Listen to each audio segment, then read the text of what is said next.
Boa tarde, amigos. Sejam todos bem-vindos ao Sescrista Virtual. Nós estamos, nessa tarde de domingo, iniciando mais uma programação, mais um momento de estudo. Nós estamos fazendo o estudo da obra Vida e Sexo, e hoje nós vamos ter aqui a participação da nossa amiga Cláudia Mello, que vai estar conosco, vai apresentar o tema para nós.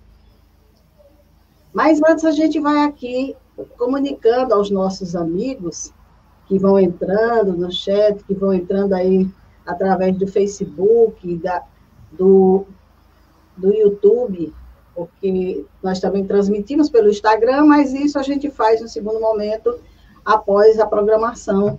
A gente retransmite no Instagram. Comunicando que o chat está aberto, nós estamos ao vivo. Quem quiser contribuir, quem quiser perguntar, quem quiser comentar, quem quiser discordar, quem quiser, de alguma forma, contribuir com o trabalho, nós estamos aqui com acesso aberto.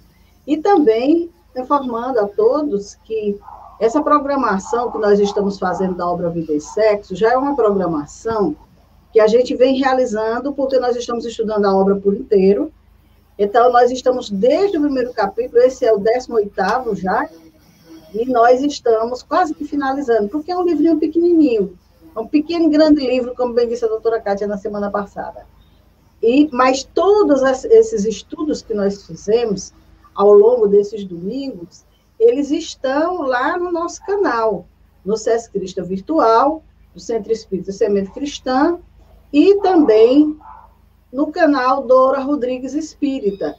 Então, quando vocês tiverem interesse de conhecer um pouco mais acerca dessa obra, e principalmente das informações trazidas pelos nossos convidados, vão lá no Sescrista Virtual, ou no Dora Rodrigues Espírita, e lá vocês terão toda a série de programação e muitas outras informações. Então, boa tarde, Cláudia, seja muito bem-vinda mais uma vez ao nosso trabalho, à nossa sala virtual.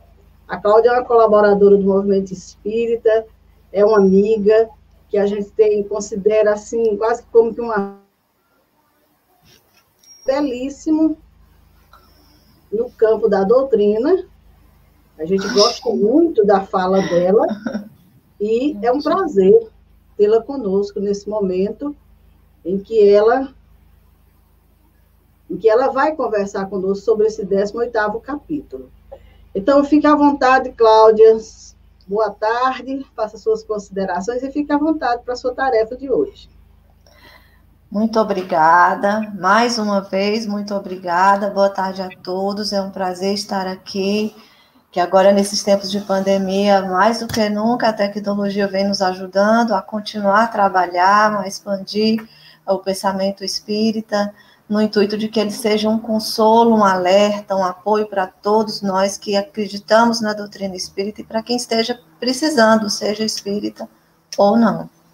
Essa obra, Vida e Sexo, é realmente um livro extraordinário e, apesar de ter sido escrito há muito tempo, continua atualíssimo, tudo que está escrito aqui. E esse capítulo sobre pais e filhos, então, é atualíssimo, porque nós estamos vivendo tempos muito difíceis, e não é só por conta da pandemia, nem por conta dos problemas sociais e econômicos que a gente enfrenta.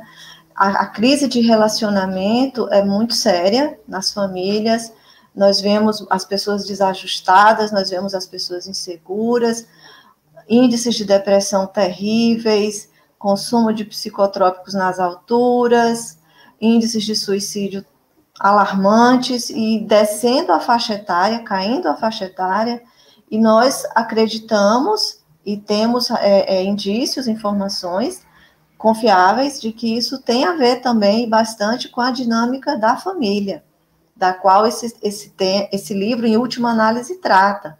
Nós vemos que no decorrer do estudo dos capítulos não é só a questão da sexualidade em si, é a sexualidade contextualizada no âmbito da vivência do ser humano. Então, tem a questão do aborto, tem a questão da convivência familiar e outros assuntos que o livro trata, mas nos ajudando a nos situar e a compreender a importância desse tema e dessa vivência na nossa vida cotidiana.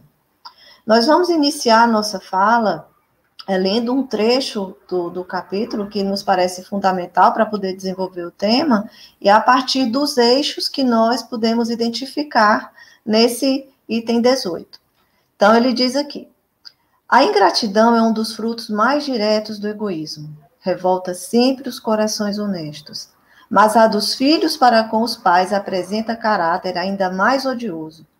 Do item 9, do capítulo 14 do Evangelho segundo o Espiritismo. Trazida a reencarnação para os alicerces dos fenômenos sociodomésticos, não é somente a relação de pais para filhos que assume caráter de importância, mas igualmente a que se verifica dos filhos para com os pais. Os filhos não pertencem aos pais, entretanto, de igual modo, os pais não pertencem aos filhos.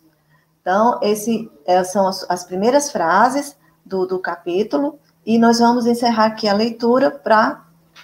Naturalmente, quem tiver curiosidade deve consultar o texto, mas isso aqui nos parece suficiente para nos ajudar a desenrolar o nosso pensamento. Nós enxergamos aqui nesse capítulo 5 eixos fundamentais relacionados a esse tema. Família, quando ele fala sobre as questões, os fenômenos sociodomésticos, os deveres dos pais para com os filhos, os deveres dos filhos para com os pais, a educação e a ingratidão dos filhos. Então, são eixos temáticos sobre os quais a gente pretende desenvolver o nosso pensamento. Nós gostaríamos de mostrar aqui esse livro SOS Família, espero que todos possam estar vendo, psicografado por vários, de Valdo Pereira Franco, mas tem muitas mensagens de Joana de Ângeles e de outros espíritos também. Esse livro é maravilhoso e nos ajuda a completar o nosso estudo, o nosso esclarecimento a respeito desse tema. E esse outro, Estudos Espíritas, também de Joana de Ângeles, que aborda um capítulo sobre família, e que ele é maravilhoso e nos ajuda também a nos esclarecer a respeito. Então, são leituras que a gente recomenda a quem se interessa por esse tema, quem é pai, quem é mãe, quem é filho, em suma. Então, no primeiro eixo, a família... Segundo Joana de Ângeles, a família é um conceito e é também uma vivência que assume várias acepções. A acepção biológica, através daquele ramo da filogenética, a partir do qual várias espécies se originam. A acepção social, a família legalmente constituída. A acepção institucional, a família a partir da união de 2 seres, registrados ou não. Por fim, a acepção afetiva, que é a família que se constitui por criaturas que têm vínculo emocional entre si, que convivem, que se respeitam, que se querem bem, que zelam umas pelas outras. Então, a família, apesar desses conceitos assim bem didáticos, ela tem como vivência suas próprias leis, suas regras que definem realmente o que é o viver em família, e que tornam aceitável essa convivência. Então, essas leis próprias se estruturam a partir de valores de respeito, de harmonia, de cuidado mútuo, dentro do contexto familiar. Então, em qualquer grupo de pessoas, sejam pessoas consanguíneas ou não, ou mesmo no ambiente de trabalho, onde a tônica do relacionamento se pauta por esses valores, ali você tem uma família. Daí as pessoas dizerem assim no ambiente de trabalho. Nas casas espíritas é muito comum a gente ouvir isso, né? A família espírita, a família do centro espírita tal, a família do centro espírita fulano de tal, ou seja, aquele grupo de pessoas que trabalha junto há muito tempo, que tem um objetivo em comum, que se respeita, que se cuida, que está sempre junto, né? Sendo um animal social, tendendo à monogamia, a família exercer um papel antropológico importantíssimo na espécie humana. Porque é dentro do lar que o ser humano aprimora, caldeia, né? Ou seja, mistura experiências e sentimentos e vai construindo o desenvolvimento das suas emoções mais nobres. É dentro dessa plataforma de família que a gente vai aprimorando as nossas emoções, vai corrigindo as nossas imperfeições afetivas, vai disciplinando os nossos sentimentos. Então, a casa, a família, não é o imóvel. A casa é a estrutura física, é o tijolo, é a janela, é o teto. Mas o lar, que é uma outra versão da vivência família, um sinônimo dele, o lar não é isso. O lar é a convivência, o lar é a presença, sobretudo, o lar é o diálogo, porque é um ambiente onde as pessoas não conversam, onde as pessoas não se veem, onde as pessoas não se enxergam, onde um não sabe quem é o outro, é difícil construir um vínculo, seja mesmo de afinidade. Nem no ambiente profissional isso é viável. Você precisa estar interagindo com os outros e isso é fundamental para que a partir daí se possa obter a vivência em família. Quase sempre aqui na Terra, essa vivência familiar, ela não se faz dentro dos parâmetros ideais. Né? A doutrina espírita nos ajuda muito nessa questão familiar, no que ela nos esclarece que, em boa parte dos casos, as famílias são constituídas por espíritos que trazem problemas entre si. Então, a família é aquele instrumento, é aquela ferramenta que os bons espíritos usam para colocar essas pessoas em contato numa situação favorável. Então, já não são estranhos que vão se esbarrar numa relação de competição, dificultando esse ajuste emocional. A vivência em família pressupõe a cooperação, o entendimento. Então, em tese, o ambiente ideal para que essas pessoas antipáticas entre si possam se encontrar e se relacionar e resolver essas questões mais antigas. Por conta disso, a proposta da família para lograr os seus objetivos, ela parte do pressuposto de que aquele projeto familiar já vai se iniciar, pelo menos em condições favoráveis a esse reajuste. Só que, infelizmente, isso também vem sendo dificultado por essa nossa tendência atual de nos relacionar de forma instantânea com as pessoas. Então, sem vínculo, sem preparação, sem conhecimento. E aí, muitos espíritos se aproveitam desses encontros, eu não vou dizer fortuitos nem ao acaso, mas de algum modo aleatórios, e vêm a esse mundo movidos pela necessidade premente de estar aqui. Então, são pessoas comprometidas, mais ou menos comprometidas, e que precisam aceitar uma situação de pouca estabilidade familiar, no sentido vínculo de pai e mãe, para poder vir a esse mundo e dar prosseguimento às suas tarefas. Não é? Só que, com a educação das pessoas, com a educação dos sentimentos, essa proposta de trabalho, mesmo sendo de reajuste, pode acontecer num ambiente mais favorável, onde os pais estejam realmente comprometidos uns com os outros e dispostos a levar aquele vínculo o mais longe possível dentro da sua encarnação, e aí essa proposta de reajuste se faz de maneira mais fácil, não é? Eu estou aqui citando porque são experiências que a gente vê acontecer e que podem nos ajudar a compreender e auxiliar outras pessoas. Dentro desse projeto de constituir família, muitas vezes, exatamente os valores fundamentais e basilares são ignorados, não é? Então, leva-se em conta a situação financeira da pessoa, a sua potencialidade profissional, a atração sexual, que é o que parece mover mais as pessoas ultimamente, e se desconsidera exatamente aquilo que fundamenta e que pode trazer durabilidade e estabilidade à família. Né? Exatamente o substrato sobre o qual é possível realmente equilibrar as emoções e aprimorar os sentimentos. Então, nesse panorama, surgem famílias instáveis, eu estou falando arranjos familiares instáveis, né? Que podem levar a desarmonias, atraindo espíritos endividados, mas que precisam daquela situação. Então, às vezes a gente se pergunta, meu Deus do céu, fulano é muito irresponsável, cicrano é muito irresponsável.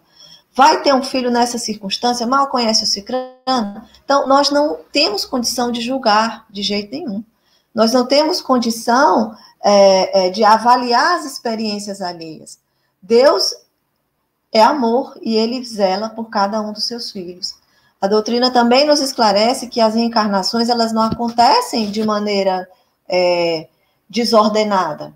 Então, os espíritos que chegam aqui nesse mundo, mesmo nas condições mais sofríveis, eles vêm porque aquela situação pode ser útil para eles. É algo que eles podem aproveitar, que pode ajudar no seu amadurecimento. Claro que nós não estamos favorecendo aqui a conduta irresponsável, de modo algum, pelo contrário. Nós estamos dizendo que mesmo essas são aproveitadas para promover o adiantamento desses espíritos que precisam reencarnar nessas condições. Dentro do segundo eixo, nós temos os deveres dos pais para com os filhos. No Livro dos Espíritos, nós aprendemos que a infância é uma etapa importantíssima do desenvolvimento do ser humano. Na espécie humana, ela é uma da mais longa, talvez seja a mais longa, para favorecer exatamente esse processo de transformação emocional, de educação da afetividade. Por quê? Porque durante o período da infância, psiquicamente, o espírito, ele está como que a sua identidade, a sua bagagem de experiência adormecida, está ali guardada num lugar bem fundo do seu inconsciente, né, da sua alma. E isso favorece que ele assimile novos exemplos, novos valores, novas ideias, novos costumes, em suma, que ele possa ser educado. E isso, evidentemente, é tarefa dos pais ou daqueles que estão exercendo a função de pais, né? Essa responsabilidade, sobretudo nesses primeiros anos da infância, é extraordinária. Realmente é um compromisso sério quando a criatura, o genitor ou a genitora, se exime disso, quando ele ignora os filhos, ou quando ele os abandona, ou quando ele deixa essa responsabilidade para a escola, ou para os avós, ou para terceiros. A responsabilidade da educação e da formação moral das crianças, do espírito reencarnante, é sempre do pai e da mãe. Né? Em tese é assim. Essa negligência acarreta consequências muito sérias para o ser que está se desenvolvendo, quanto para os não responsáveis, para aqueles que negligenciaram essa tarefa. Porque Deus conta que essa criatura reencarnante vai usufruir dessa atenção, desse zelo dos pais na sua formação. A gente vê muitas situações díspares, né? Crianças renascendo em favelas, renascendo de pais com vícios, de mães em situação de extrema vulnerabilidade, e a gente pensa, o que tu vai aprender ali? Que transformação ele vai ter? Essa pergunta a gente se faz sempre, né? Só que e nada acontece por acaso. Então, você vê uma família de 8 crianças numa casa com 2 cômodos, em situação de grande dificuldade, ideias que esses espíritos estão nos mostrando. Não contraria. Não contraria porque cada ser que reencarna, ele vem com a condição de aproveitar o que ele vai passar. Então, é claro que nós temos a liberdade de agir da maneira que nos parece mais conveniente, e muitas vezes fracassamos. Mesmo aqueles que se preparam, que têm uma estrutura, erram com seus filhos. Não, mas essas situações de grande prova, de grande expiação, também fazem do programa reencarnatório, tanto dos filhos quanto dos pais.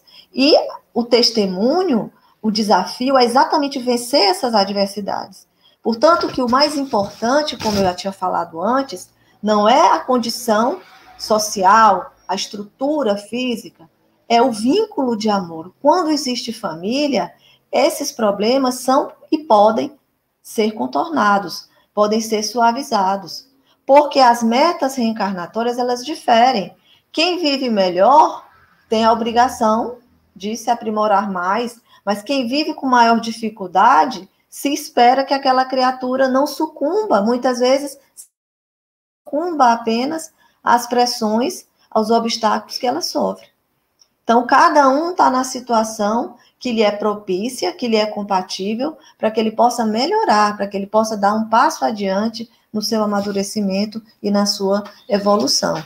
Muitos pais dizem que desistiram da tarefa de criar seus filhos, que descumpriram com seus deveres em função dessa dificuldade financeira, dessa dificuldade material. Mas isso não é de jeito nenhum justificável. Não sou eu que estou falando, que eu não tenho moral para falar isso, mas é o que a gente vê nos livros, e quem lê, sobretudo dentro da doutrina espírita, não há um só texto que corrobore esse pensamento, que justifique essa ideia. Então, muitas famílias são família, vivenciando grandes dificuldades, e outros, grandes facilidades, se dispersam, mal se falam, né? Não tem vínculo, não tem afinidade, não tem amor. Esses deveres dos pais para com os filhos estão na consciência de cada um, né? E mais do que estudo, mais do que preparação, porque Joana de Anjos, naquele livro que eu mostrei há pouco, Estudos Espíritas, ela diz que as pessoas não se preparam para a tarefa da maternidade, não se preparam nem psicologicamente, nem com informações, nem conhecimentos. Voltou.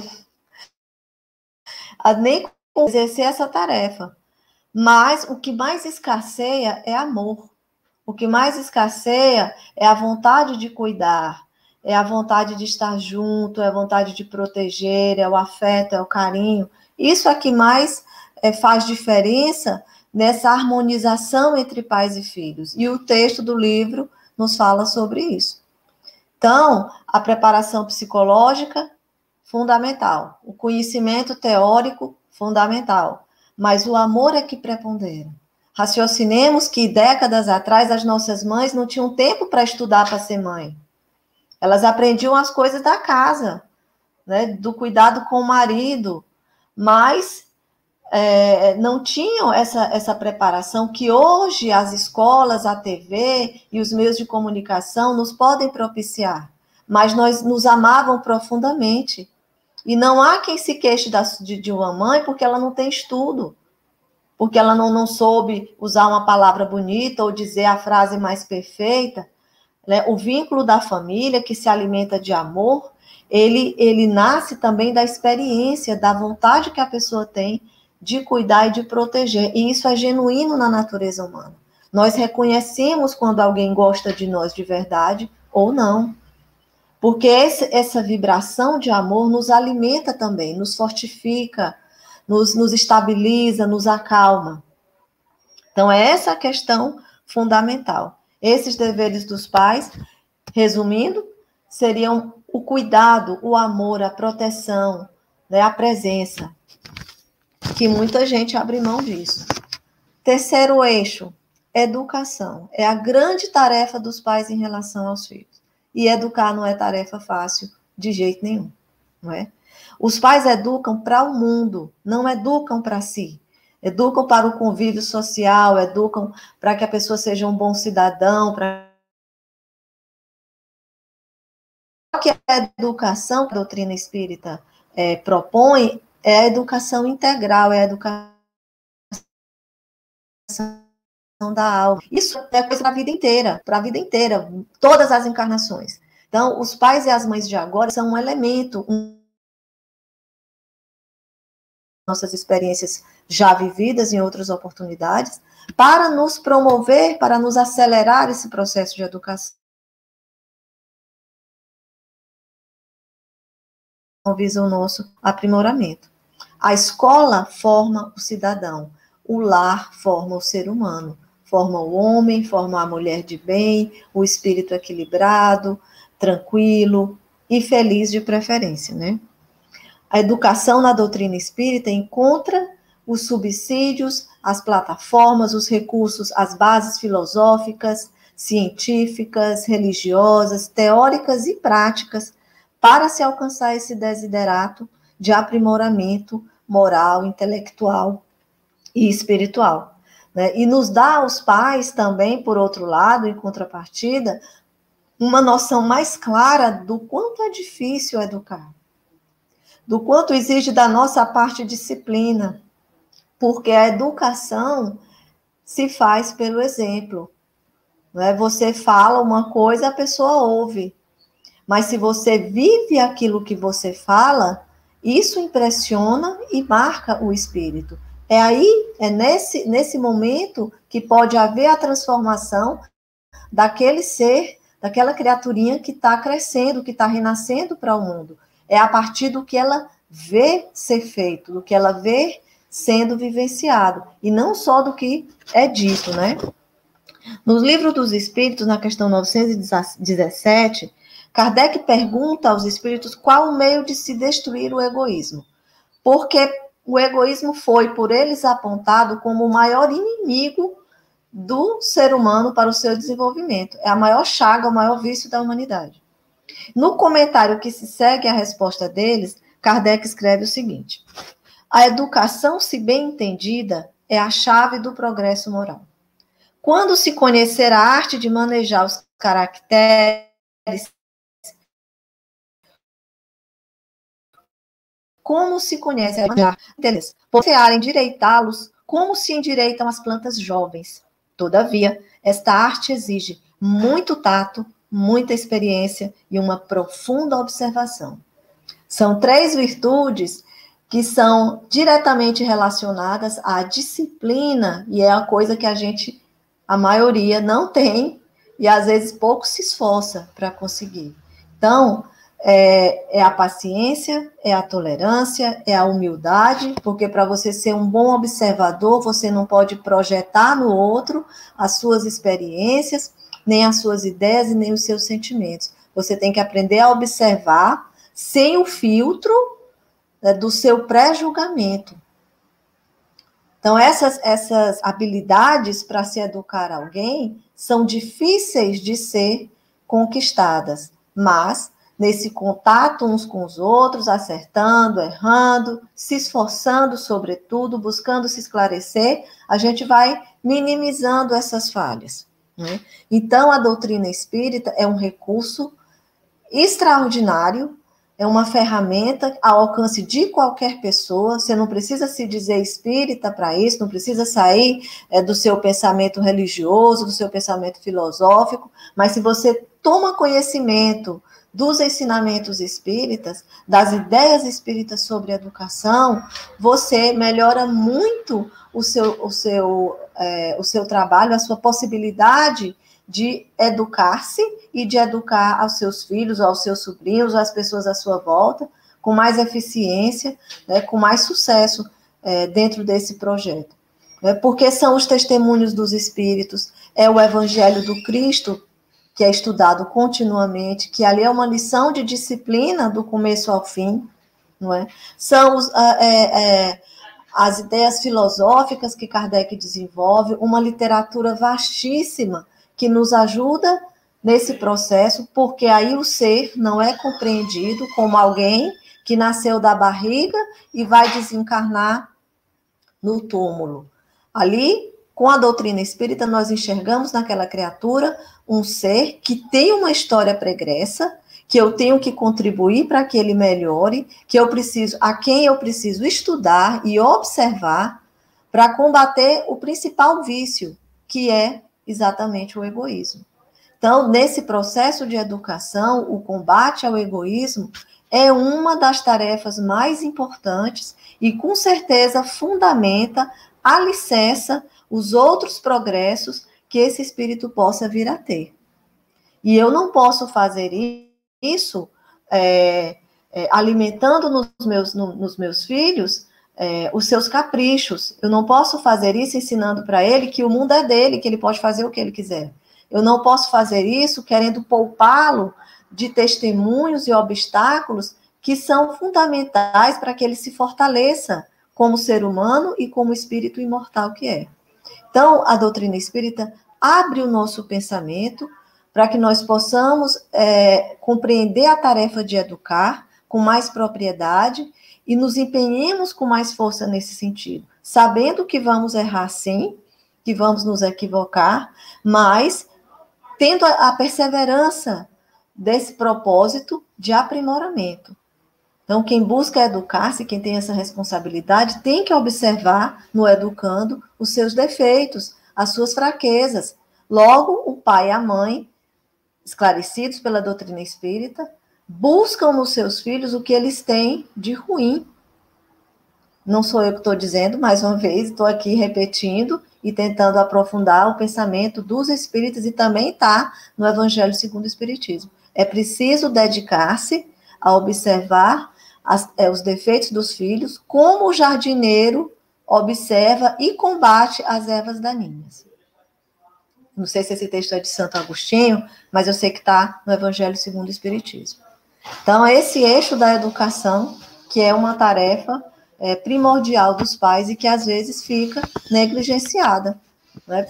Pelas ideias equivocadas que a gente tem, por essa pouca preparação que a gente tem, mas, sobretudo, pela falta de amor. Porque o amor observa, o amor vigia e o amor busca corrigir, para que aquela pessoa não venha a sofrer lá fora, no mundo, corrigendas que nós aqui, como pais, não faríamos, mas que a gente sabe que eles não vão ser poupados se não souberem se comportar adequadamente.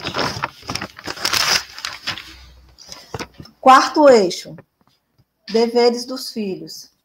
A doutrina espírita nos esclarece quanto à importância da encarnação. Né? Por quê que a gente começa com essa frase? Porque muita gente pensa assim, eu vou viver muitas vezes, eu tenho infinitas encarnações pela frente, então eu não preciso ter pressa. Eu posso relaxar, ou então eu posso ir mais devagar. Só que isso é um equívoco grande, porque também nos esclarecem o quanto custa esse fracasso voluntário, essa negligência decidida de não querer avançar. No Evangelho tem uma frase de Erasto que ele diz: ai do espírito preguiçoso, do espírito que fecha o seu entendimento, será tratado com toda a severidade pela espiritualidade e pelos seus cobradores, que estão achando maravilhoso essa preguiça dele em não querer se corrigir e não querer melhorar. Né? Então, esse esclarecimento que a doutrina espírita nos traz sobre a importância da reencarnação, sobre o valor que ela tem, por mais difícil que ela seja, isso é extremamente útil no nosso equilíbrio emocional, evitando desequilíbrios de ordem psicológica, inclusive. Estar nesse mundo é um privilégio, e quase sempre é um privilégio com que nós somos agraciados, porque não é mérito nosso.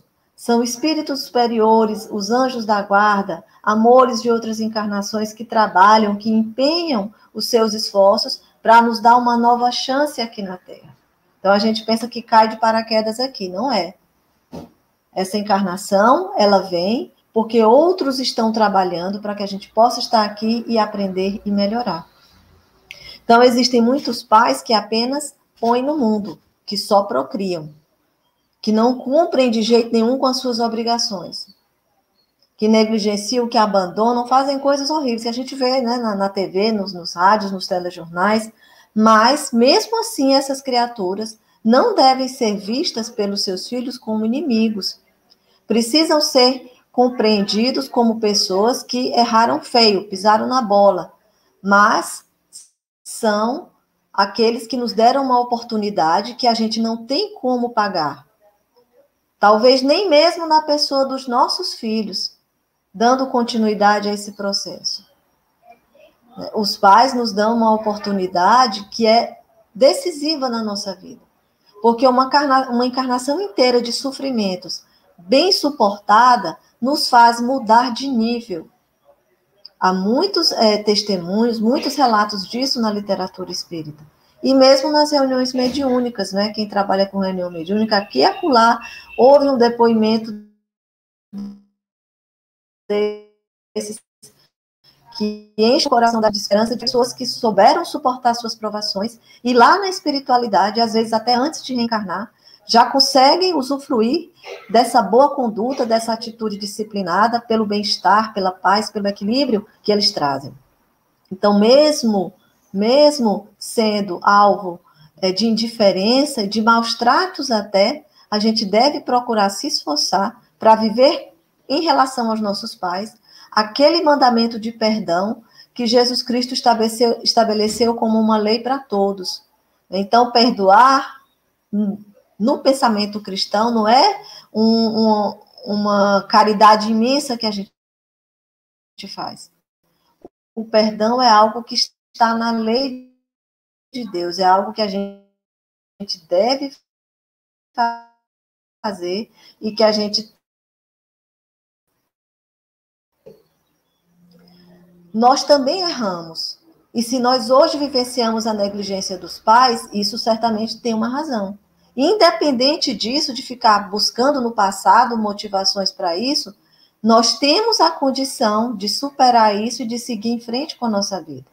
E se for necessário, pagar o mal com o bem. Não se exige que você demonstre um amor, um afeto, uma afinidade que às vezes não existe. É fato que muitos pais e muitos filhos não são afins, mas podem se respeitar, podem se tratar com tolerância, podem colaborar entre si, não é? Podem se ajudar mutuamente quando necessário. E deve buscar se amparar, porque é o único jeito de desatar esse nó, de quebrar a obrigatoriedade do resgate. É exatamente essa convivência harmoniosa, esse esforço de entendimento e de perdão e de aceitação. É fácil? Não é fácil. E é por isso que Deus, considerando essas nossas dificuldades, essas nossas limitações, o quanto é difícil a gente superar a indiferença, a mágoa, sobretudo de alguém que a gente espera que nos ame, que nos proteja, é que Deus não nos exige isso, essa expressão de afetividade, que seria até falsa, mas espera que nós sejamos capazes da cordialidade, da assistência material, se possível, né, da presença, do cuidado, se necessário. Porque não se justifica, de jeito nenhum, o revide, a agressão, o ódio para com o pai, que nós comentamos. E é como está no texto, a ingratidão realmente é uma das mais terríveis expressões do egoísmo. Né? Sob qualquer forma considerada, ela expressa sempre o atraso espiritual da criatura doente que a possui, que a traz. Porque o egoísmo é visto como uma enfermidade pelos espíritos e pelo próprio Kardec. Ele se refere ao egoísmo como uma doença que nós precisamos vencer. Então, o ingrato é aquela criatura que retribui o bem, o mal pelo bem. A generosidade com a avareza. O acolhimento com a repulsa, com a indiferença. Então, trata-se de uma criatura atormentada, doente mesmo, psiquicamente, que supõe merecer tudo sem a obrigação de retribuir, de fazer nada que possa, se não pagar, que não se paga um bem de afeto, um bem de amor é impagável, mas você pode retribuir na pessoa desse que lhe faz esse bem ou na pessoa de outros que igualmente necessitem de cuidados. Então, a arrogância, a mesquinhez, a estultícia, não é? São os traços de uma personalidade que oscila entre a inconsciência e a irresponsabilidade das próprias atitudes. O ingrato, em últimas palavras, ele tem uma noção, assim, mais ou menos precisa do mal que ele está fazendo. Porque ele não tem consciência do quanto está sendo beneficiado. Ele acha que aquilo ali, tudo que ele recebe é mérito dele, é obrigação do outro fornecer a ele. Não tem noção, não sabe agradecer, não tem compreensão dos seus deveres, não tem compreensão das suas necessidades, inclusive de ser útil, de ajudar. Ele não percebe isso, não. Ele acha que o bem que vem para ele é algo que ele não precisa fazer por merecer e nem retribuir. A partir do afrouxamento dos laços da família, que é comum hoje em dia, né, a gente vê que a ingratidão e a desatenção para com os pais são uma coisa corriqueira. Né? Aqui e acolá, de vez em quando, a gente vê demonstrações de violências, de abusos, que a gente pensa que são impossíveis de acontecer. Há pouco tempo mesmo a gente viu aí um caso de grande repercussão, a morte de um menino de 5 anos no sul do país, sudeste do país, aliás, e que está nos telejornais, nas redes sociais, agitando o pensamento do povo. E aí a gente vê, meu Deus, o que é isso, né? Então, que tempos são esses? Que vivência de família é essa? Que sentimentos são esses? Onde se vê uma situação desse tipo.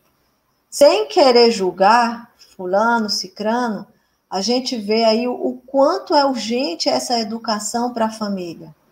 O quanto esse problema de pai e de filho é sério, o quanto ele é atual e quão graves podem ser as consequências quando não existe esse esforço de educação e de preparação para essa convivência familiar.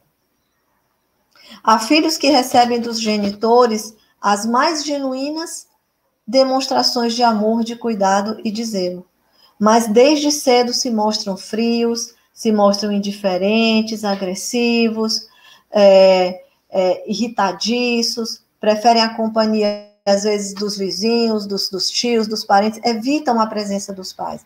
Qualquer pessoa que está ali presente percebe que eles não se sentem à vontade na presença dos pais e vice-versa.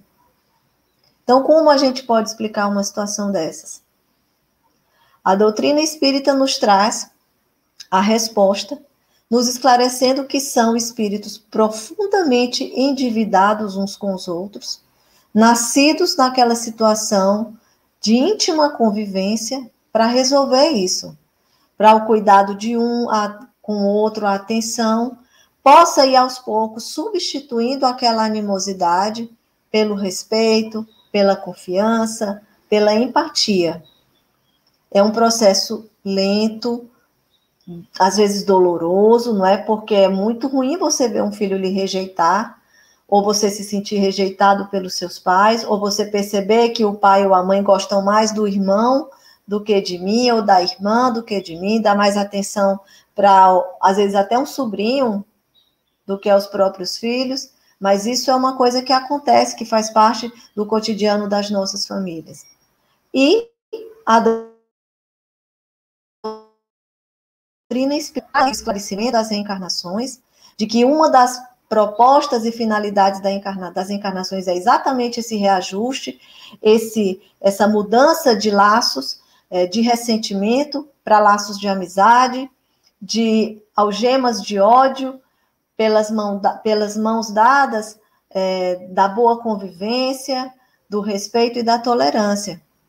E quando não existe essa base, não é? Esse conhecimento, esse saber, é muito difícil que essa tarefa se concretize. Porque às vezes as pessoas dizem assim, meu Deus, meu marido não se entende com meu filho, minha filha não se entende com a minha esposa, e vice-versa. E eu já não sei mais o que fazer, eu já deixei de mão.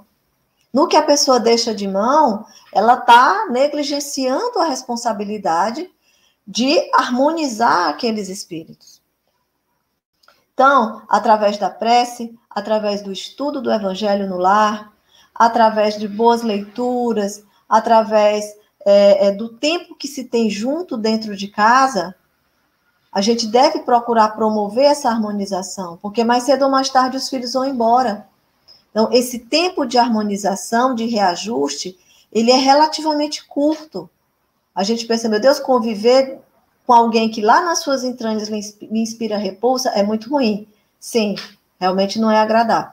Mas, e às vezes os pais e os filhos se sentem culpados por não sentir uns pelos outros o que deveriam. Mas a gente considera que esse tempo de convivência, na maioria das vezes, ele é curto. Né? Mais cedo, rapidinho, as pessoas arranjam um trabalho, ou se casam, vão para as suas casas, e aí perdeu-se a oportunidade. né? Estabelece-se a indiferença de novo, volta-se quase à estaca zero. Então, a doutrina espírita é essa ferramenta que pode transformar, que pode acelerar e otimizar esses projetos de trabalho que os espíritos traçam para nós, para que a gente possa realmente resgatar a boa convivência. Nós temos dentro de casa os nossos maiores cobradores, conforme Emmanuel nos diz. Ele diz, dentro da família estão as nossas principais testemunhas de quitação. Então, não é na vizinhança, não é no trabalho, não é, o nosso maior desafio de vida é dentro de casa, é junto às pessoas que estão mais perto de nós. E não é fácil de jeito nenhum. Às vezes a gente se sente fracassado, às vezes a gente pensa que está fazendo tudo errado, e meu Deus, e agora como é que vai ser? Fulano ouve mais a terceiros do que a mim. Eu pelejo aqui com o evangelho, parece que entra por um ouvido e sai pelo outro. Mas isso é um pensamento equivocado nosso. Porque essa perseverança, quando esse espírito que nos é antipático ou que não nos aceita, sente que nós não desistimos dele de jeito nenhum, aí ele começa a mudar de pensamento a nosso respeito. E muitas vezes, quando existe essa desconfiança plantadas por nós, quando essa desconfiança vai se transformando em confiança, aí ele vai se achegando a nós. Talvez não com aquelas demonstrações de afetividade, de abraço, de beijo, mas não rejeitando mais a nossa presença, ouvindo a nossa palavra. E aí nós vamos conquistando o inimigo, vamos dizer assim, o inimigo passado, que agora é um filho, é um parente próximo. É uma tarefa muito difícil, é um desafio grande que nós temos pela frente, mas raros são aqueles que não têm esse desafio. Então, a convivência pais e filhos, como retratada aqui no livro, nos leva a esse esforço de boa vontade, de colaboração, de respeito, de tolerância, no compromisso de educarmos uns aos outros, porque chega um momento dessa vivência familiar de pais e filhos em que eles nos educam também. Né? Esse tempo em que nós temos algo a ensinar também é bem curtinho. Chegou na adolescência, eles passam a comparar o que a gente diz com o que os outros estão dizendo. Um pouquinho mais adiante estão pensando por si mesmos. E aí nós somos, quando bem-sucedidos, amigos, pessoas confiáveis, em quem eles podem ver um apoio e com quem eles podem contar. E a doutrina espírita, então, nos ajuda muito disso. De modo que a ingratidão dos filhos é algo que dói, que machuca muito, que assusta, mas quando ela existe, ela tem um fundamento. Por isso que no livro do Evangelho segundo o Espiritismo, Santo Agostinho, se eu não me engano, nos diz: não rejeiteis a criança que hostiliza a mãe, e nem vice-versa. Tem uma razão para aquilo ali. E sem querer julgar, usemos das ferramentas que o Evangelho nos traz. O diálogo, a prece, a água fluidificada, o estudo do Evangelho, o socorro mediúnico, se necessário, que às vezes é preciso quando a situação se complica, mas sabendo sempre que o relacionamento pais e filhos, é delicado, é crucial para o sucesso da nossa encarnação, no quesito da nossa transformação pessoal e, sobretudo, nesses reajustes emocionais que nós devemos colimar junto àqueles com quem convivemos. O mandamento honrar pai e mãe não exclui esses pais que só põem no mundo. Honrar pai e mãe é honrar também, é assistir e socorrer aquele que não soube ser pai, aquele que não teve condições para isso. Nem condição financeira, nem condição emocional, nem condição psicológica. É difícil a gente julgar. Não se deve fazer isso de jeito nenhum. A prece é esse escudo, é essa proteção, é esse alimento que evita que nós venhamos a exercer o papel de juízes da conduta alheia. E pensemos sempre que aquela situação difícil que nos alcança ela tem raiz em nós mesmos, se não na conduta de agora, numa conduta já passada. Então, acredito que era isso o que o texto nos propunha, a reflexão que o texto nos desafiou a fazer aqui com vocês, e eu espero não ter esclarecido todas as dúvidas de jeito nenhum, mas ter lançado uma luz sobre esse tema, para que cada um possa, pesquisando por si mesmo, estudando, buscando encontrar soluções para os seus dilemas pessoais, para as suas dificuldades, e quem não os tem, graças a Deus, reze todo dia para continuar sempre assim, porque às vezes o problema não está nos filhos do sangue, mas está naquele filho que chega, trazido pelo amor dele, por um terceiro, por uma terceira pessoa, e a gente não pense que não fazem parte da nossa família não, porque fazem, e a gente tem que acolher e exercer para com eles o mesmo raciocínio que nós exerceríamos para com os filhos que se fossem do nosso sangue.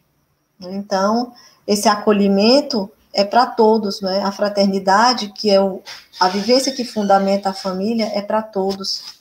Quem é do sangue, quem não é, quem faz parte da família próxima e quem não faz parte também. Educação difícil, mas que nós precisamos exercê-la para a nossa própria sanidade, para a nossa própria paz. É com você, Dora. Muito obrigada a todos pela atenção. Nós aqui agradecemos, Cláudia, por esses esclarecimentos. Muito boa a sua fala.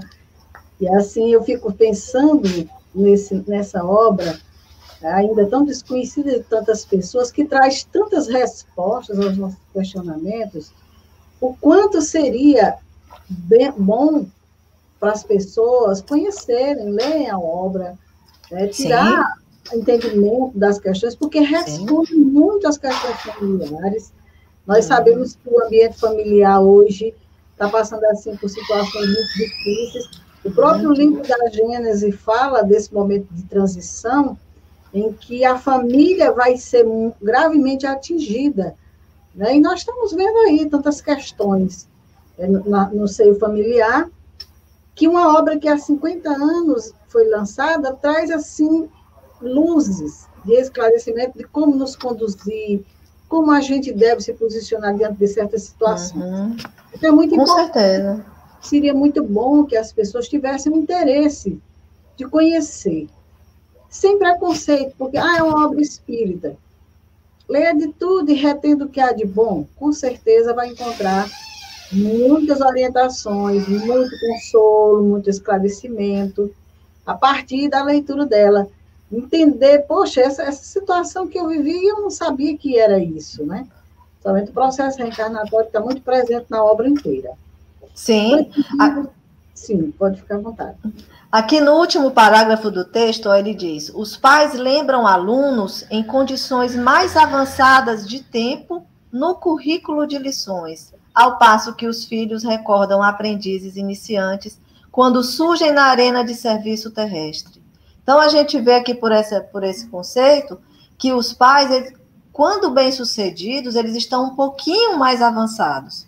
Estão trazendo a sua experiência para acelerar o desenvolvimento dos filhos. Mas pode acontecer o contrário também.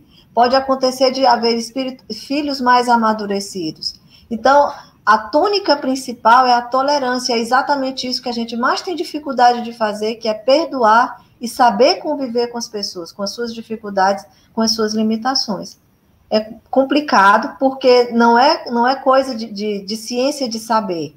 É a ciência do sentir, né, de saber colocar os seus sentimentos a serviço daquela pessoa, para ajudá-la, para que ela melhore, para que ela se fortaleça, para que ela seja mais feliz. Esse é o compromisso maior entre pais e filhos.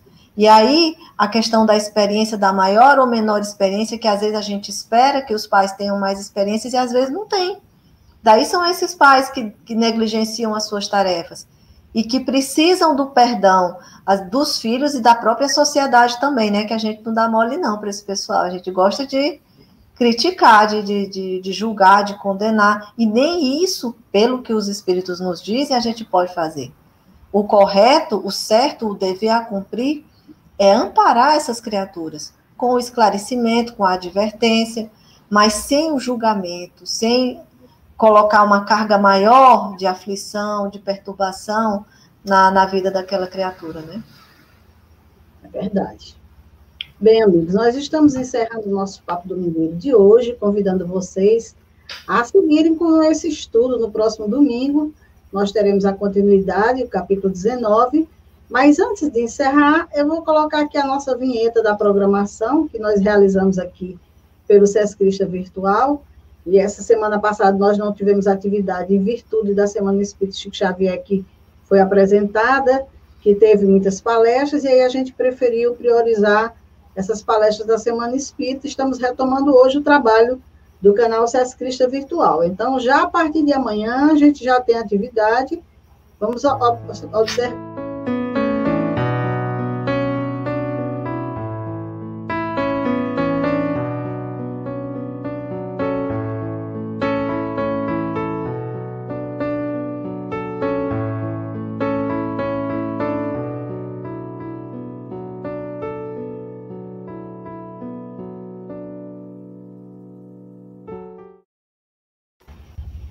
A nossa programação segue aí quase que a semana inteira, e a gente está aqui encerrando, agradecendo a todos, desejando uma boa noite, uma boa semana que está se iniciando aí, muito cuidado, muito zelo pela vida, pela saúde, vamos ter zelo com a nossa vida, com a vida dos nossos semelhantes, zelo no sentido de nos preservarmos, de nos cuidarmos. As regras estão aí, as orientações de saúde para a gente cumprir, para que a gente possa transitar nessa situação que está acontecendo aí, dentro daquela condição de equilíbrio e de harmonia, que não sejamos nós os facilitadores da dor e do sofrimento, né? Se ela chega até nós não temos como fazer, mas que não sejamos nós que estamos indo em busca. Então, uma boa noite a todos, até o próximo domingo, se Deus quiser. Boa noite, Cláudia. Muito obrigada. Boa noite. Imagine, eu que agradeço.